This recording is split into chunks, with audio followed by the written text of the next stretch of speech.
You're listening to the CyberWire Network, powered by N2K.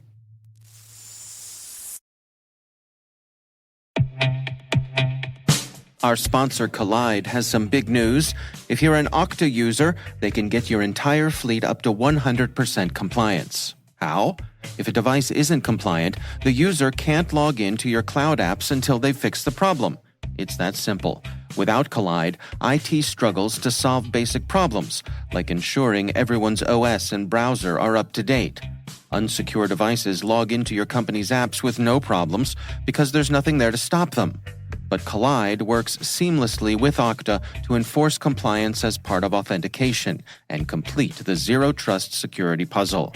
Visit collide.com/CyberWire Daily to learn more or book a demo. That's KOLIDE.com/CyberWire Daily.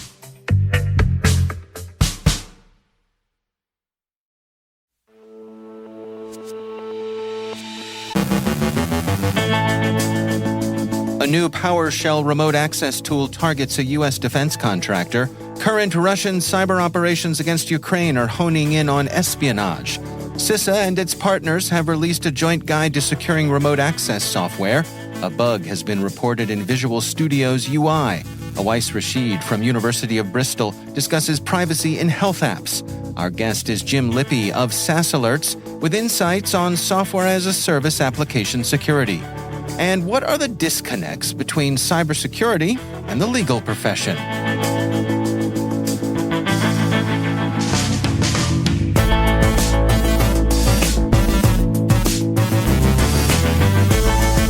I'm Dave Bittner with your CyberWire Intel briefing for Wednesday, June 7th, 2023.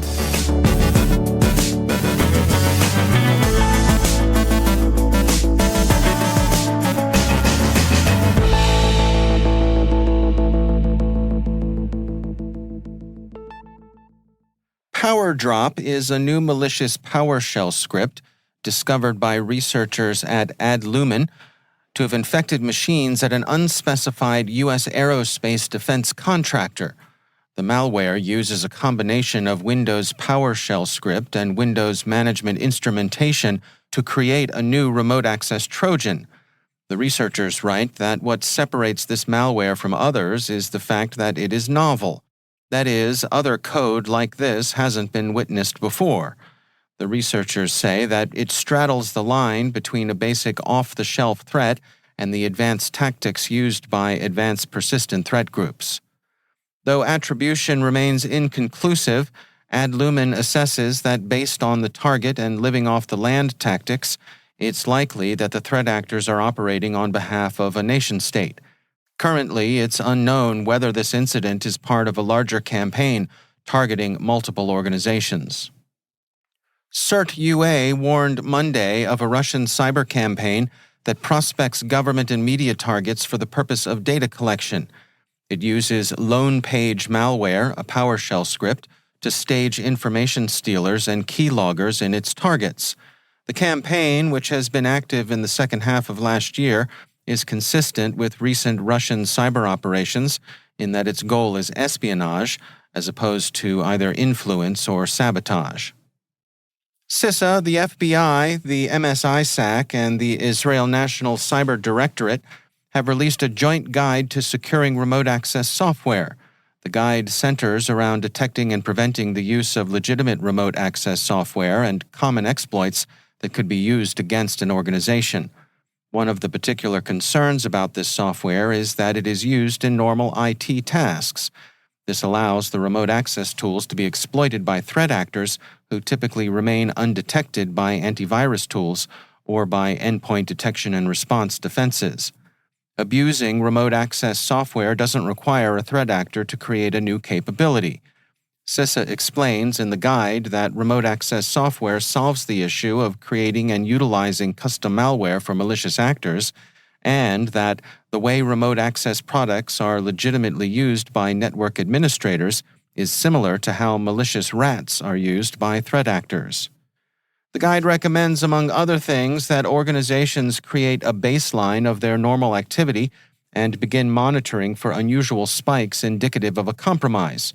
For prevention and mitigation of this threat, the guide strongly encourages organizations to implement zero-trust solutions whenever and wherever possible.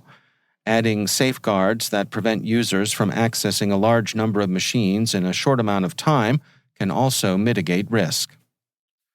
Researchers at Varonis discovered a UI bug within Microsoft Visual Studio's extension installer that allows a hacker to spoof an extension signature and effectively impersonate any publisher. The flaw can be exploited by opening the v6 file as a zip file and adding new characters to the extension name, which will prevent a digital signature warning from popping up in the installation prompt. The threat actor can then add a phony digital signature label at the beginning of the file name. Microsoft fixed this flaw in April, and users are advised to ensure Visual Studio is up to date. And finally, the International Legal Technology Association, in partnership with the Conversant Group, has released a joint research report detailing the disconnects between cybersecurity and legal personnel and practices. The survey benchmarks the cyber practices of law firms worldwide. Law firms are said to be an ideal target for malicious actors between the storage of extremely sensitive business, civil, criminal, and personal data of clients, and the potential financial payoff for the hackers. Due to the sensitive nature of the data that can be lifted, law firms are said to be significantly more inclined to give in to the demands of a threat actor. As of the end of 2021, the report shares that almost a third of law firms saw a breach, and 36% reported the past presence of malware. A surprisingly low number of law firms, just over 15%, saw gaps in their cybersecurity protections, despite being a common target. The research shows a significantly more elevated number than that.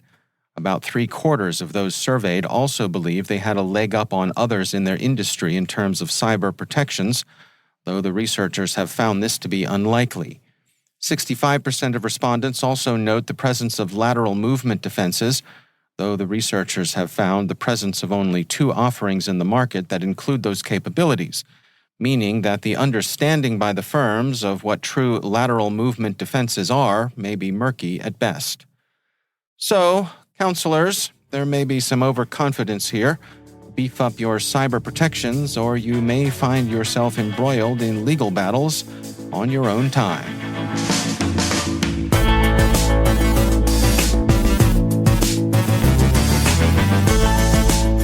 Coming up after the break, Awais Rashid from University of Bristol discusses privacy in health apps. Our guest is Jim Lippie of SaaS Alerts with insights on software as a service application security. Stay with us.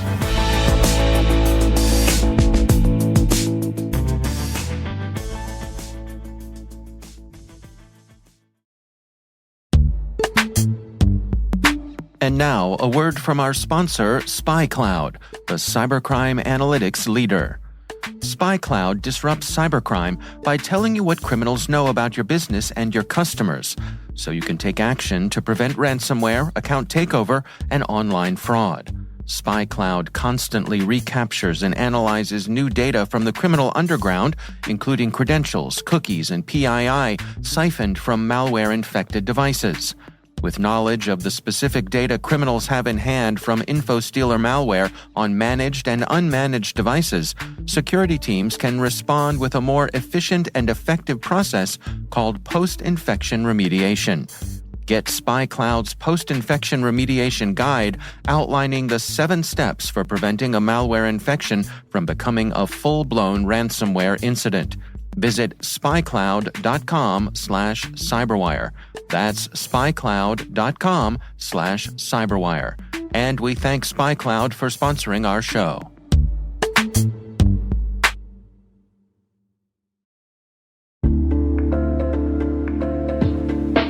And now, a word from our sponsor, Mimecast.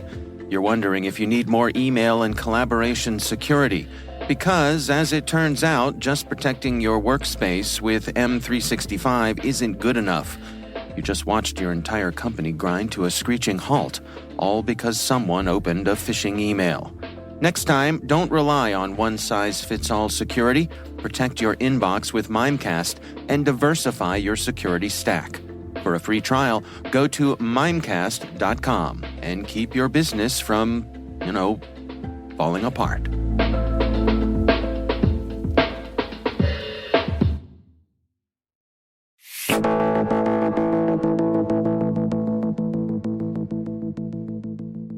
Jim Lippie is CEO of cybersecurity firm SaaS Alerts, who recently released the firm's annual cybersecurity report.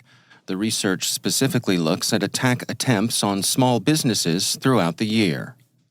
32% of small and medium-sized businesses today are using MFA, multi-factor authentication, which is consistent with what CISA cites in terms of what is going on in the enterprise. They say it's 30%. So that is a very low number, both of those, 30 and 32% respectively, based on how important we know MFA is in terms of mitigating risk. So that was one finding that we found pretty interesting. Another was, last year, the number one attacker, if you will, in terms of countries that were coming after small and medium-sized businesses around the world was Russia. That was in the 2022 report. What we found in 2023, or the findings from this past year based on the Ukrainian conflict, is that those attacks from Russia came way down. And now the number one from this past year, the number one threat actor country, if you will, is China. They're trying to get into small and medium-sized businesses the most. And I want to be very clear about the fact that this isn't necessarily nation-state type attacks, right? But these are where the attacks on small and medium-sized businesses are emanating. And what are we talking about in terms of volume here that you all are tracking? Yeah, so we see approximately 50,000 brute force attacks every single day on about 7,500 small businesses that we monitor. Do you have a sense for what the success rate is? It's consistent with what we see in terms of overall averages, but it's about 1%. Still a big number. It's a big number when you consider the volume. Yeah.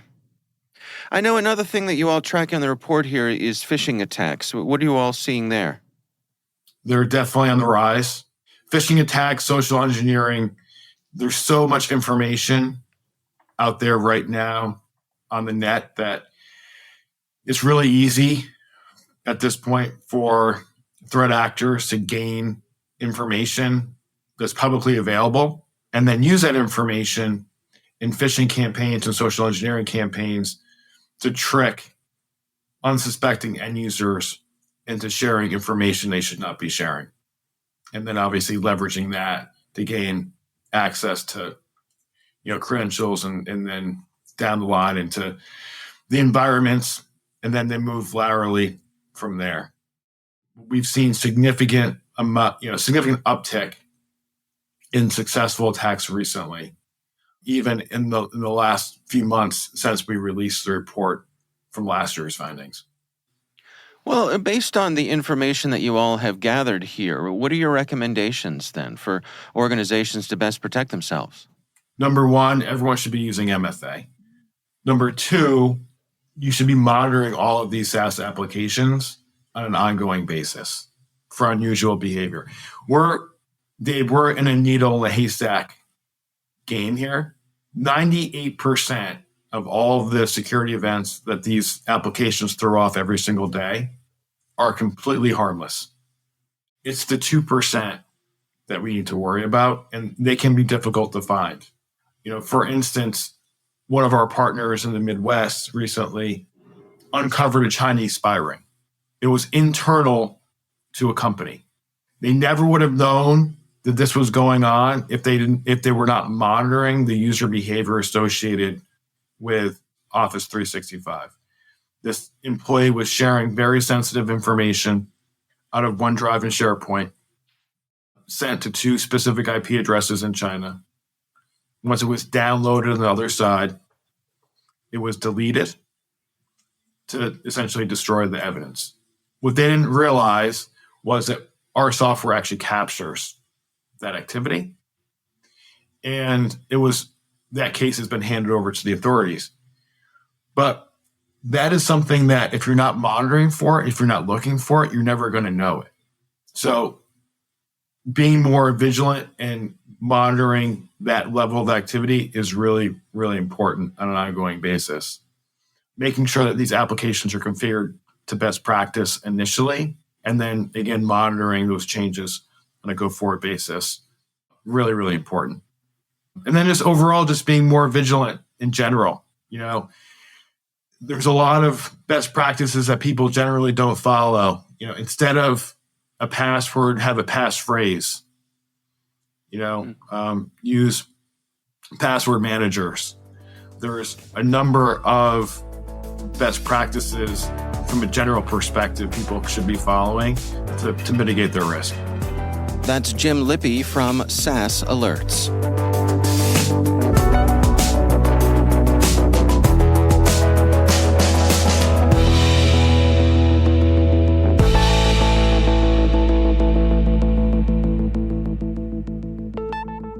And I'm pleased to be joined once again by Professor Awais Rashid. He is director of the National Research Center on Privacy, Harm Reduction, and Adversarial Influence Online at University of Bristol. Dr. Rashid, always a pleasure to welcome you back to the show. I think like a lot of folks, I have taken full advantage of the various apps on my mobile device.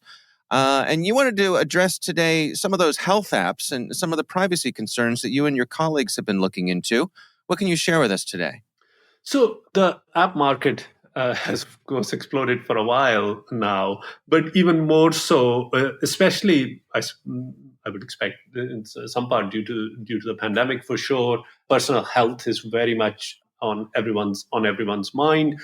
Be it from apps that allow you to track your exercise or physical activity, to also apps that provide support for mental health and well-being. But that naturally begs the question as to what information these apps collect, what are their data privacy practices, and are the permissions that are being collected, are they suitable for the task at hand? So there are a number of pieces of work that we've been doing. So for example, we did an analysis of 27 top-ranked mental health apps from the Google Play Store, and we noted, which has been a finding elsewhere in the field as well, that often unnecessary permissions are requested, which are not necessarily required for the app to provide its functionality. We also found other issues, for example, insecure cryptographic implementations. We also found that, for example, personal data and credentials were actually being leaked through logs and web requests. And the latter is not necessarily an adversarial thing. It's just really, implementation practices in itself. So, and in other cases, for example, we've also looked at developers, for example, asking for permissions, especially linked to, for example, fitness-related applications. And again, there are interesting issues there because often certain permissions are very complicated and developers don't fully understand them. So they would request these permissions when they are not necessarily required for the task at hand. So this creates an interesting problem in itself, that we are increasingly reliant on these apps. We utilize them a lot, but there are significant privacy considerations around the data that is being collected. Yeah, we've seen some reports lately, really sobering reports of some of these apps. I've seen some with trying to help people with things like addiction, but then sharing private information about the users for advertising. Seems to me like there's a real betrayal of trust here. How do we come at that? How do we bridge that gap? So that's really exactly where the problem lies, right? Because it's who are the third parties with whom the data is being shared? Who are the advertisers potentially with whom the data is shared? And there are multiple issues here. I think one is as to what the user is actually signing up to in the first instance. And we all know the problems with very, very complicated privacy policies, which are often presented in legal jargon and so on. But increasingly, for example, on both the Apple iOS and on Android, you have permissions, dynamic permissions, where the app, as you install it or as you utilize it, asks you to grant particular permissions or deny those particular permissions. However, a lot of the times users are not really very, very clear as to whether these permissions are necessarily needed. Okay, and then if the data is being collected, what is it being used for? Transparency is very, very important. How do we provide it is much harder. So transparency can be provided, or we can claim that we provide transparency through very complicated privacy policies, and we will agree that's not necessarily a good way of doing it. We can also say, well, we provide transparency through the permissions, asking for permissions as they are needed, which is great. However, if as a user I don't really understand what that permission is asking me to do, it may or may not be needed. And what are the ramifications for that? And I think there is a sort of a bigger challenge here as to how do we actually communicate to users what is it that the app is asking for and what are the implications. And that is non-trivial. Do you suppose that perhaps it's time to increase the regulatory burden on some of these companies? I mean, to say that, listen, we gave you a shot at self-regulating yourselves, and that hasn't exactly gone very well. So we're going to put some rules in place here. Yeah, so this is a live debate. This is a live debate in the UK. So, for instance, there is the Online Harms Bill that is going through Parliament at the moment that is talking about the responsibility that sits on large service providers, for example, as to what happens on their platforms, and by virtue of that through the apps that they are also providing. There is also other calls for example, voluntary codes of practice around making things clear. Regulation does have a place, but the challenge with regulation always tends to be is that it responds to what's the here and now, and things in the technology sector suddenly move very, very fast. And I think it's a question of how do we actually provide a regulatory environment which actually responds to those kind of changing technological landscapes. And that in itself is, again, a real challenge. But the biggest thing is evidence and making policy on the basis of evidence in itself. And that is something certainly that we do within the Reference Center, of which I'm the director, that we aim to provide evidence on the basis of which, for example, some of the debates that are around the Online Harms Bill in the UK are being shaped. But I would also emphasize the role here isn't for just one party. Regulators have a role to play. Organizations who are building these apps, they have a role to play. Developers who are, actually doing the work on the ground, they have a role to play. Platform providers have a role to play. For example, Google, Apple, those kind of organizations. And of course, we cannot say that users have no role to play, because as a user, I want to be able to decide what information I give.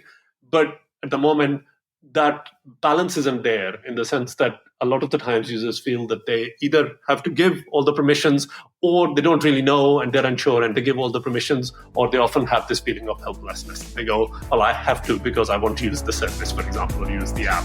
And that balance isn't right. So we have to make sure that all these different stakeholders come together and do something about it. All right. Well, interesting work you all are doing there on this. Dr. Awais Rashid, thanks so much for joining us.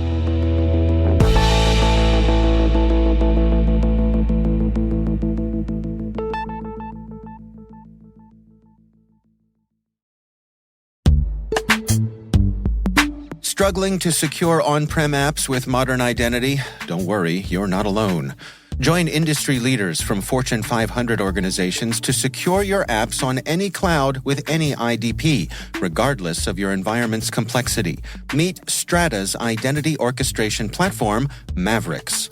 Say goodbye to the headaches of app refactoring and legacy tech debt.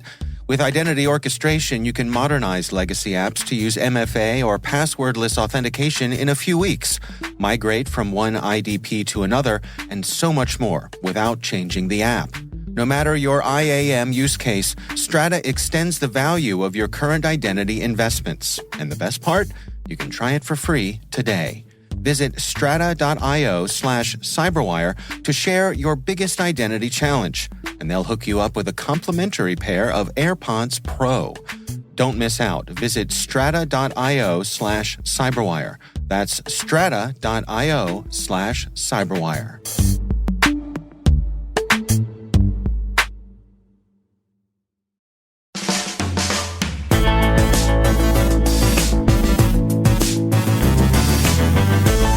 And that's the CyberWire. For links to all of today's stories, check out our daily briefing at thecyberwire.com. We'd love to know what you think of this podcast. You can email us at cyberwire@n2k.com. Your feedback helps us ensure we're delivering the information and insights that help keep you a step ahead in the rapidly changing world of cybersecurity. We're privileged that N2K and podcasts like the CyberWire are part of the daily intelligence routine of many of the most influential leaders and operators in the public and private sector, as well as the critical security teams supporting the Fortune 500 and many of the world's preeminent intelligence and law enforcement agencies. N2K Strategic Workforce Intelligence optimizes the value of your biggest investment, your people. We make you smarter about your team while making your team smarter. Learn more at n2k.com. This episode was produced by Liz Irvin and senior producer Jennifer Iben. Our mixer is Trey Hester, with original music by Elliot Peltzman. The show was written by Rachel Gelfin. Our executive editor is Peter Kilpie, and I'm Dave Bittner. Thanks for listening. We'll see you back here tomorrow.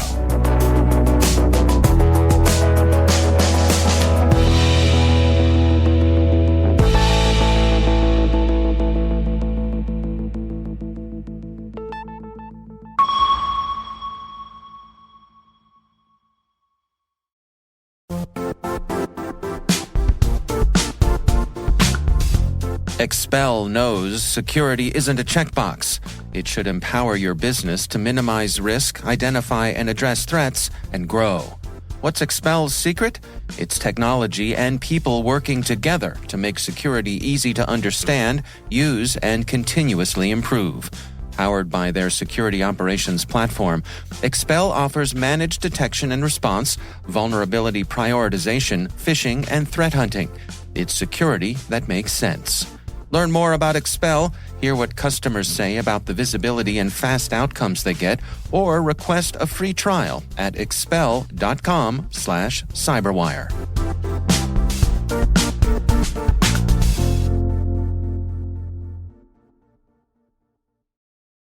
Hello, listeners. We're always looking for ways to improve the CyberWire network to give you an intelligence-driven news experience that saves you time and keeps you in the know on the latest developments in cybersecurity. We'd like to hear your feedback in our 2023 audience survey. Complete this survey for a chance to win a $100 Amazon gift card.